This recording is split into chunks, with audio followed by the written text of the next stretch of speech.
Let's see the use of new preposition with. With से आप बहुत पहले ही फैमिलियर हैं. With का मतलब होता है से, यानी कोई चीज़ साथ होना, किसी चीज़ के accompanied, showing the relation to each other, आपस में एक दूसरे के प्रति रिलेशन दिखाने के लिए. तो with is a very versatile preposition. It connects noun or pronoun to another word in sentence, showing how they relate to each other. कैसे एक दूसरे से संबंधित है, ये रिलेशन दिखाने के लिए हम with preposition का यूज़ करते हैं. आइए पढ़ते हैं डिटेल में.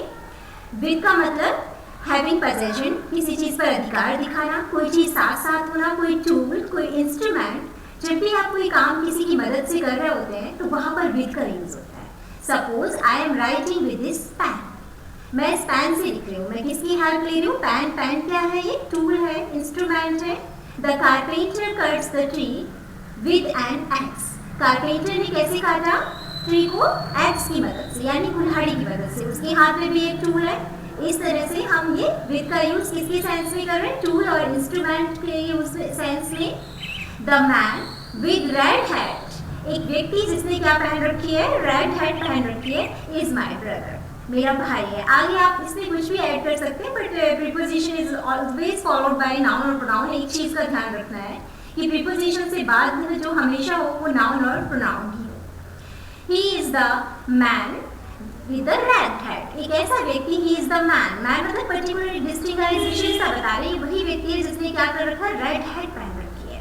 The house with the black door is mine. ये सेम वही घर है. यहाँ पे भी पोजेशन और द फिक्स्ड आर्टिकल लगा हुआ है जो ये दिखा रहा है कि ये वही सेम घर है जो आपसे पोजेशन रखता है, जो आपसे संबंधित है. तो the house with the black door is mine. इस तरह हम ये विद का यूज करते हैं. कॉज, रीजन, एक्कम्पनीमेंट दिखाने के लिए, किसी के साथ एक्कम्पनीमेंट दिखाने के लिए कि आप उसके सहयोगी हैं, उसके साथ हैं. He is working with his friends. He is working with his units. A beautiful girl came with her mother. And ये माँ के साथ आई, बेटी किसके साथ आई? Accompanied with her mother. Your eyes are red with tears. आपकी आंखें लाल हो रखी है. रीजन क्या है? आंसुओं की वजह से. या एग्जाम्पल बोल सकते हैं, a child is travelled by the fear. बच्चा किससे डर रहा है? या विद द फियर. बच्चा किसकी वजह से डर रहा है? The child was trembled with the fear. डर की वजह से बच्चा कांप रहा है. Instead of, opposition of, against, in relation to, separation. In सबके सेंस में भी विद का यूज होता है. With all his wealth he is unhappy. यहाँ इंस्टेड ऑफ का शो मतलब शो हो रहा है, यानी किसी चीज के बावजूद having he have the quality of rich. हालांकि वो अमीर है लेकिन फिर भी खुश नहीं है. तो यहाँ का मतलब क्या हुआ? यहाँ पर with all his wealth he is unhappy, यानी हर संपदा, सुख संपदा होने के बाद, धन संपत्ति होने के बाद भी वो खुश नहीं है. The two countries went to war with each other.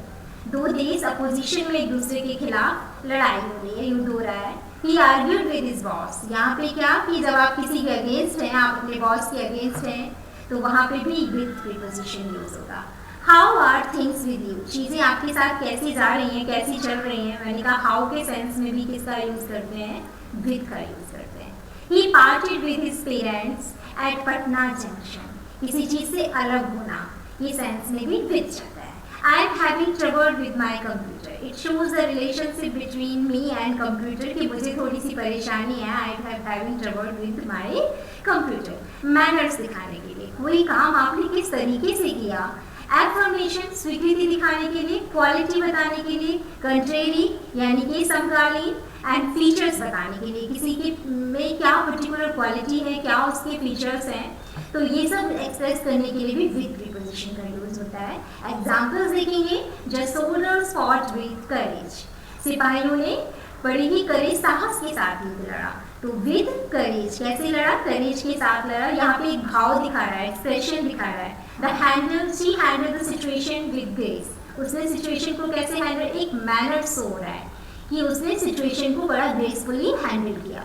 The Indian soldiers will fight with the enemies. यहाँ पे एक अपोजिशन है, किसके खिलाफ कि किस तरह से लड़ रहे हैं वो एक दूसरे के आर्मी में होने के बावजूद. In the country sense they are fighting together.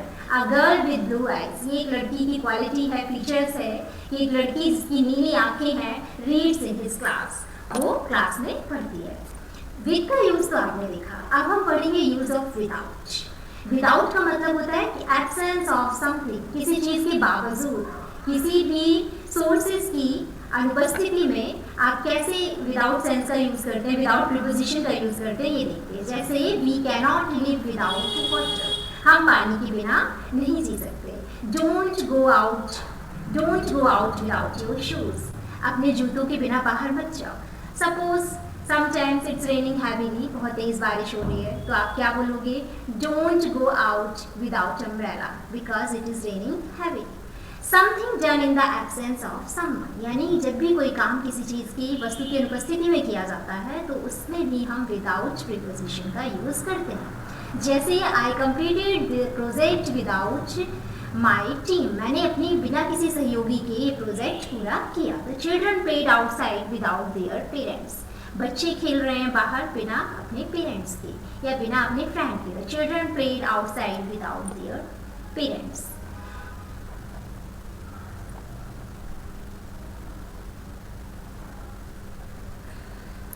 With without का यूज देखने के बाद अब विद इन प्रीपोजिशन का यूज देखेंगे। विद इन का मतलब होता है कि means something inside the boundaries of something else, जब कोई चीज़ किसी बाउंड्री या किसी सीमा के अंदर होती है तो उसके लिए हम विद इन का यूज करते हैं। ये फिजिकली सरफेस में ज़्यादा यूज होता है। फॉर फिजिकल स्पेस एग्जाम्पल से समझेंगे। सपोज एक बिल्डिंग के अंदर या हॉस्पिटल है, कोई ऑर्गेनाइजेशन है, स्कूल कैंपस है, उसी के अंदर लाइब्रेरी है, बच्चों के खेलने के लिए है, अदर करिकुलर एक्टिविटीज़ के लिए चीज़ें हैं सारी, तो इस तरह हम क्या बोलेंगे? विद इन के सेंस में यूज करेंगे। The pharmacy is located with in the hospital building, यानी फार्मेसी कहाँ लोकेटेड है? हॉस्पिटल बिल्डिंग के अंदर ही लोकेटेड है, बाउंड्रीज में, हॉस्पिटल की बाउंड्रीज के अंदर ही है वो। He will come with in this month, यानी टाइम लिमिट डिसाइडेड है कि वो एक टाइम पीरियड के अंदर आ जाएगा, तो विद इन का सेंस कैसे यूज होगा? He will come with in this month, यानी इस महीने के अंदर आ जाएगा। कंसेप्चुअल लिमिट के लिए भी कोई धारणा बना रखी आपने कि उस काम को इन्हीं सीमाओं में रह के करना है, बाउंड्रीज में, और फिर उसके अंदर ही अंदर करना होता है, तो वहाँ पे भी विद इन का यूज होता है। Suppose a dispute within the department, आपका डिपार्टमेंट और उसके अंदर ही कोई खिचड़ी पकड़ी है, तो कह सकते हैं कि कुछ डिस्प्यूट है, कुछ आना करनी है, बन नहीं रही, तो are dispute within the department and we should keep our expenses within our limit, हमें हमारे खर्चे न्याय के अंदर ही रखने हैं, सीमित रखने हैं। तो ये क्या डिसाइड कर रहे हैं? कंसेप्चुअल लिमिट शो कर रहा है। तो यहाँ पे विद इन प्रीपोजिशन का यूज टाइम लिमिट के लिए बताया ही अभी आपको जस्ट कि टाइम लिमिट के लिए यूज होता है। जैसे कह सकते हैं कि the result will be declare with in 14 days, जो समय सीमा निर्धारित है 14 दिनों के भीतर, यानी 14 दिनों के अंदर रिजल्ट आ जाएगा। इस तरह से विद, विदाउट और